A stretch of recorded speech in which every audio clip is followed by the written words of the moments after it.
noneho ubutaha twakase ikoti dukata igipande cy'imbere ariko dusigaza gukata ako bita centrage. Ubwo rero mutegereze uko bakata centrage ku ikoti. Ufata igitambaro warangiza ukakikurura ukakiyegereza, kuko iyo gukata ikoti igitambaro cyose ikote ushushanyiriza rimwe. Urongera ugafata igitambaro ukakiyegereza neza. Iyo umaze kukiyegereza neza, umaze kukiringaniza neza, ugishize ku murongo, nibuke ko twabwiye ko kujya kwiga kwa Gasitumbonye kwigayo ni ukwigirayo busha. Ubwo rero ushaka kwiga wese azaze tumwigishe, nta sene tumwatse.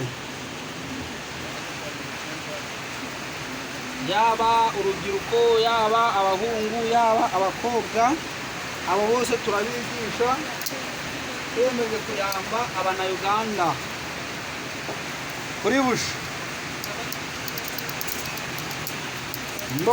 Tugiye gukata ako bita centrage, ariko kaba karimo hagati mu ikoti, kajyamo no mu rubavu rw'ikoti, nimwo kaba kari. Mukurikirane rero uko bakata ikoti. Urongera ugakata n'ubundi wa murongo wo hasi ukawuringaniza neza, igitambaro kiringaniye.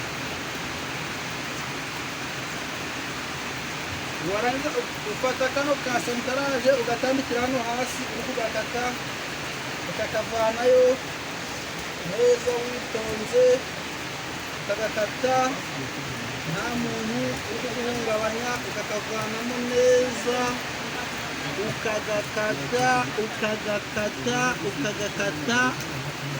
Iyo ugeze aha ngaha uvanamo umukasi, ukaza gukata uri gushaka amaha yo mo hagati.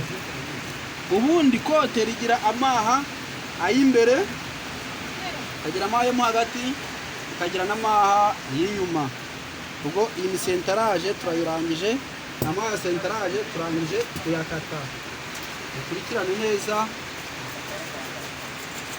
kugira ngo mutaza gucikanwa. Ubwo rero murakoze cyane gukurikirana uko bakata centrage yo mu hagati. Naho ubutaha turi gukurikirana ukata igipande cy'inyuma.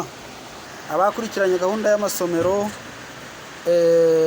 murabareba cyane, abo bose ni abana bigira busha kwa Gasitumbonye,